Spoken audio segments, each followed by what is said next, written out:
Alexyss Tylor Show.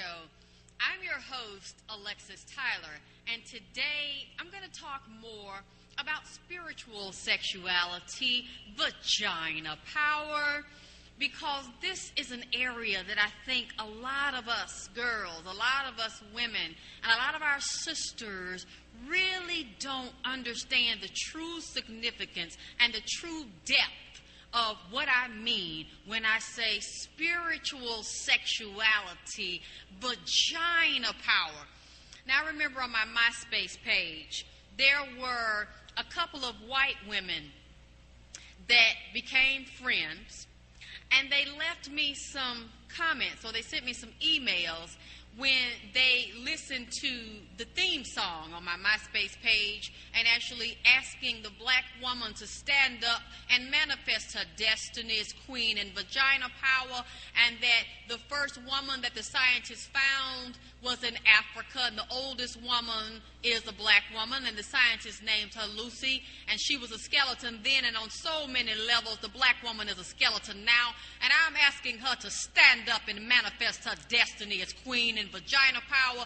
Some of the white women became concerned, and they actually were offended with me, and they said, "What do you mean, Alexyss? Is this a black thing?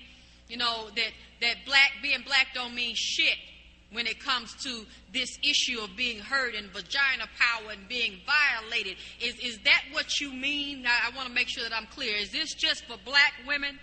Are you only talking to them and you're not talking to me?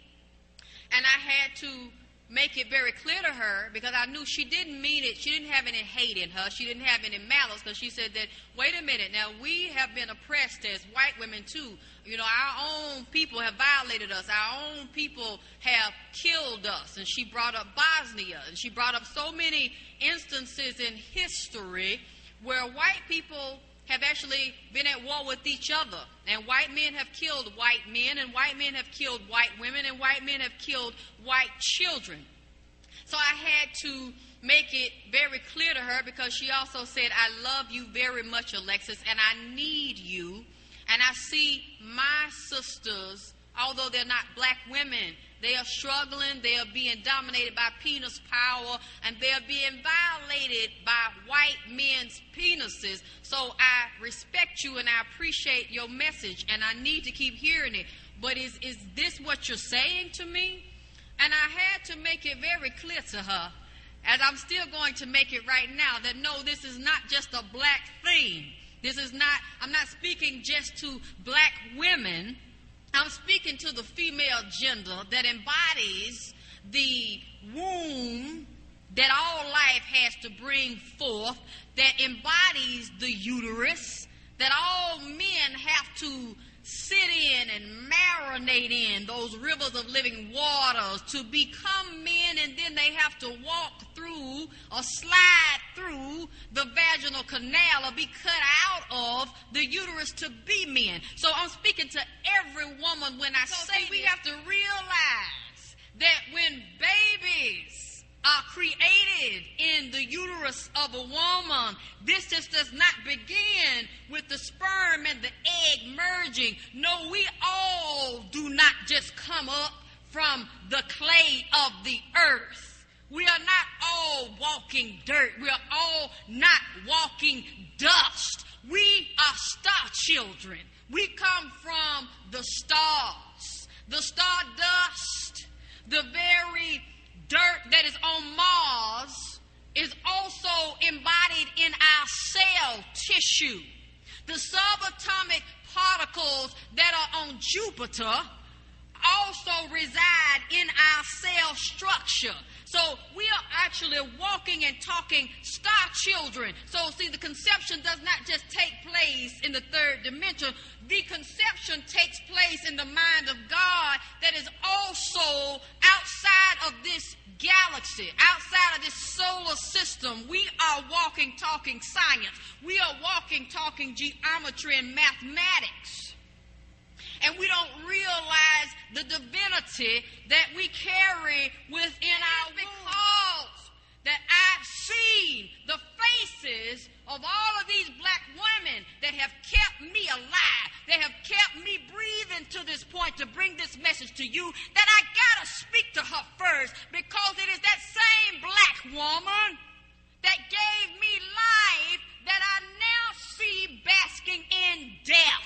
It is that same black woman that do not have the same dignity, honor, and integrity for herself that I saw her have when I was a little girl playing in the projects downtown Atlanta. I remember there was a time that it didn't matter who you were, just because you were in our community and you looked like us and you lived among us, that if you were hungry, I didn't need to know your name. I didn't need to know your little girl's name. If I had some food, you come on over here and you get you a plate. Or better yet, go get your bag out the pantry. You go on and fill up and get what you want. If you hungry and you need a place to stay, I might not have it, but I know who to call to get you some things or to take you where you need to go to make sure that you and your baby won't be outside in the cold.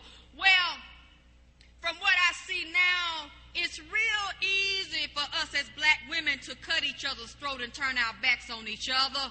It's real easy for us as black women to look to everybody else for the answer and put everybody else on a pedestal, but then look down on ourselves. You know, I never thought the day would come when I would grow up and see the same black women that I used to look up to and I thought were the epitome of beauty, knowledge, and success be reduced to a crack addict and a dick sucker for $3 and $4 or a 50-cent can of beer.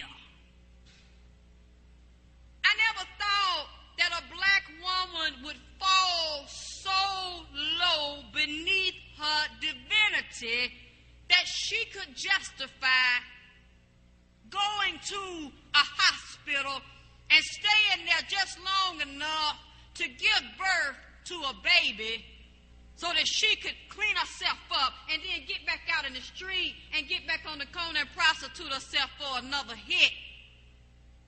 I never thought I would see the day come when a black woman would give birth to a baby girl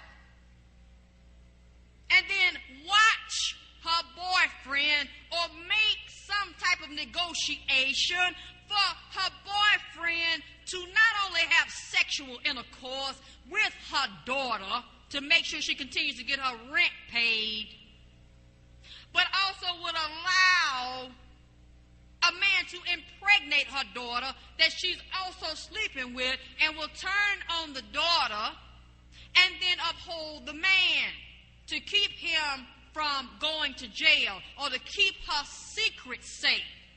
Devoid of reason. We are out of our mind because we have forgotten. We have fallen asleep to the knowledge that we are divine. Because of this, I must speak to you, black woman.